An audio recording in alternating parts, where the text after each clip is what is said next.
Ini malam bertepatan juga dengan malam yang mulia, yaitu 10 Muharram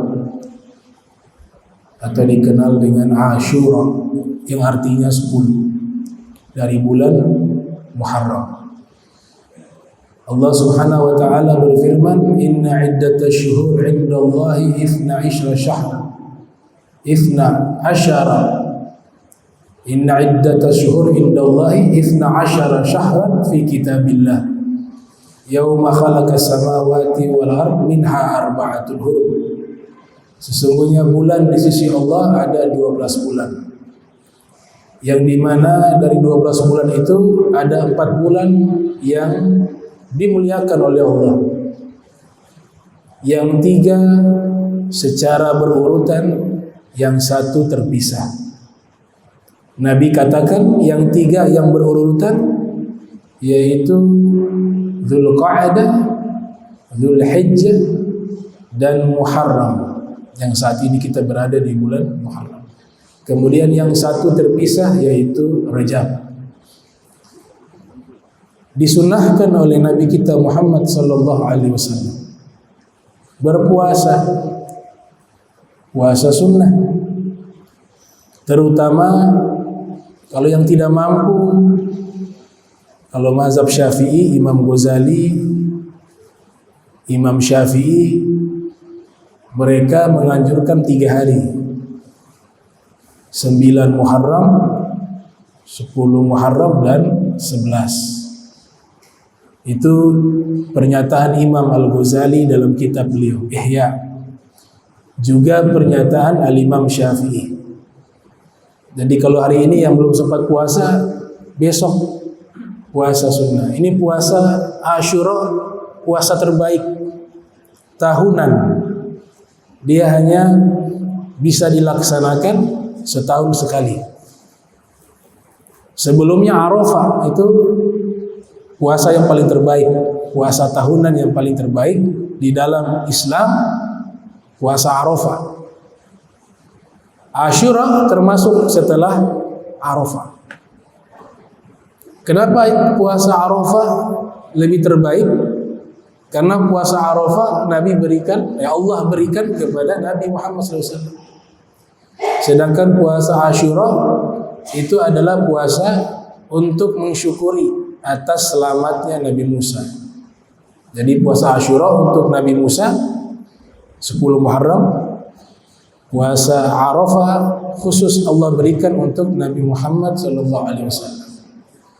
Tapi Nabi punya keinginan, lama qadiman Nabi sallallahu alaihi wasallam al-Madinata wajada Yahud yasumun fasa'alahum. Nabi ketika datang ke kota Madinah, di Makkah ini enggak ada orang Yahudi. Di Makkah tidak ada orang Yahudi, adanya Nasrani, adanya penyembah berhala. Yahudi ada mungkin, tapi tidak sebanyak yang ada di Madinah. Sebagian ulama mengatakan di Makkah itu tidak ada Yahudi, adanya Nasrani sama orang-orang yang mengikuti agama Nabi Ibrahim, millatu Ibrahim, dan penyembah berhala.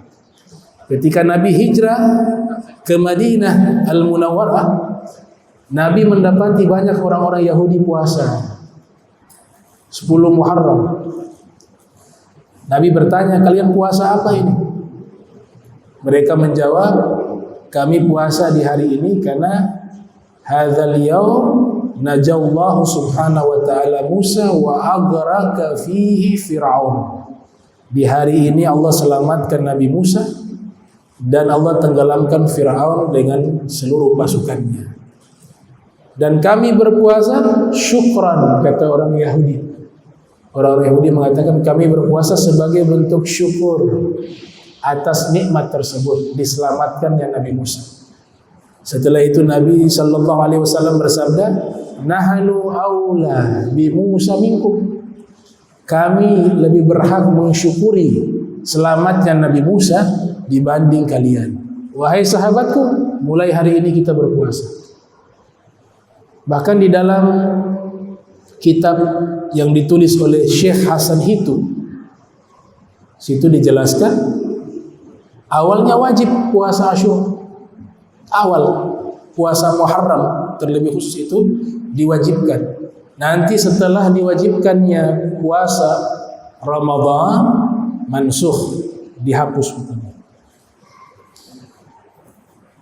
Nabi SAW ketika melihat kalau puasa 10 Muharram bersamaan juga dengan orang Yahudi. Setiap puasa Muharram, Asyura, orang Yahudi juga puasa.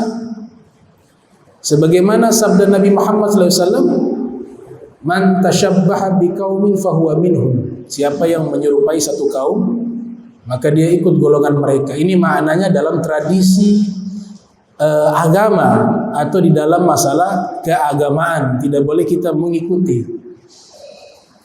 Kalau duniawi, ya itu handphone bukan orang Islam yang buat. Handphone non Muslim, tapi bisa digunakan karena perkara duniawi. Sama halnya pedang-pedang para sahabat ketika berjihad itu banyak yang made in Yahudi, made in Nasrani, banyak. Kan namanya ghanimah, harta rampasan perang. Melawan Khaybar, rampasan perangnya ada berupa pedang, buatan mereka itu pedang. Baju perang juga buatan mereka. Ada juga Gotofan, diambil juga rampasan perang. Pedangnya, senjatanya dikasih kepada kaum muslimin. Berarti mereka menggunakan produk non muslim, tapi masalah duniawi gak ada masalah. Nah, setelah Nabi kita Muhammad SAW menyaksikan bahwa orang Yahudi juga puasa di 10 Muharram dan Nabi juga puasa di 10 Muharram, maka Nabi punya keinginan, kalau saya tahun depan panjang umur, saya ingin puasa menambah 9 Muharram. Ternyata keinginan Nabi itu tidak terwujud karena tahun depannya Nabi wafat, sehingga tidak sempat melaksanakan puasa Tasu'a.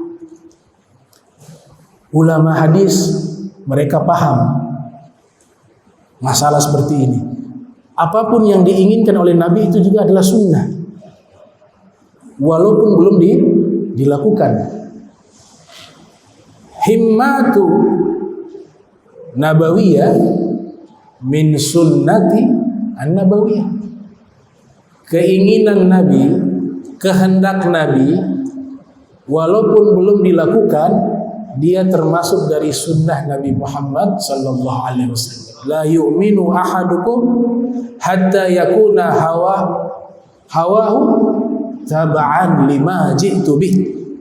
Tidak sempurna keimanan seorang di antara kalian hingga hawanya mengikuti apa yang aku bawa. Seleranya mengikuti seleranya Nabi Muhammad, keinginannya mengikuti keinginan Nabi Muhammad. Jadi sunnah itu bukan sekedar ma'udhifa ilan Nabi sallallahu alaihi wasallam min qaulin wa fi'lin, min qaulin au fi'lin au takririn.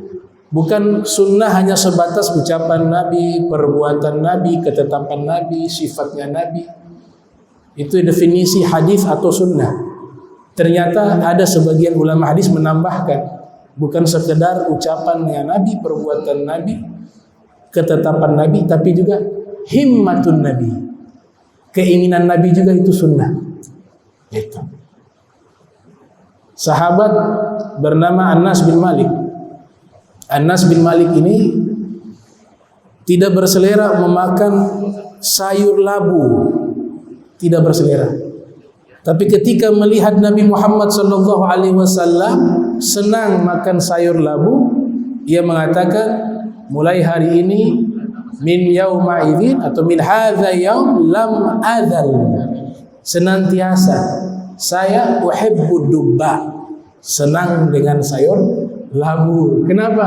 Karena Nabi seleranya suka sayur labu. Imam Nawawi mengatakan, mengikuti segala sesuatu yang disukai oleh Nabi, maka itu adalah sunnah yang diberikan pahala. Maka 9 tadi, puasa tadi, Tasu'a itu adalah keinginan Nabi. ingin puasa pada tanggal 9 Muharram.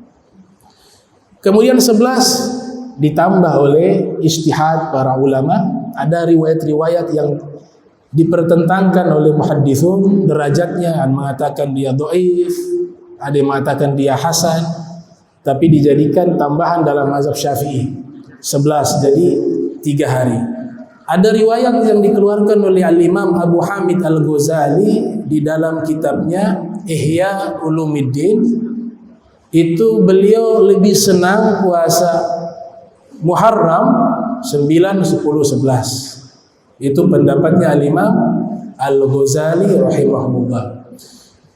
Kemudian tadi alhamdulillah ini tradisinya para salafus sholihin. Jadi jangan ditinggal kalau setiap masuk Asyura kita baca doa. Ini hari-hari besar nusratullah li anbiyaihim. Nusratullah li anbiyaihim. Allah memberikan pertolongan kepada para nabinya itu paling banyak di 10 Muharram. Pertolongan Allah itu sangat banyak. Nabi Yunus keluar dari perut ikan, itu 10 Muharram. Nabi Ibrahim diselamatkan oleh Allah dari api, dan seterusnya dan seterusnya. Itu bisa dibaca di dalam kitab-kitab seperti Nihayatuz Zain yang ditulis oleh Syekh Nawawi Al-Bantani.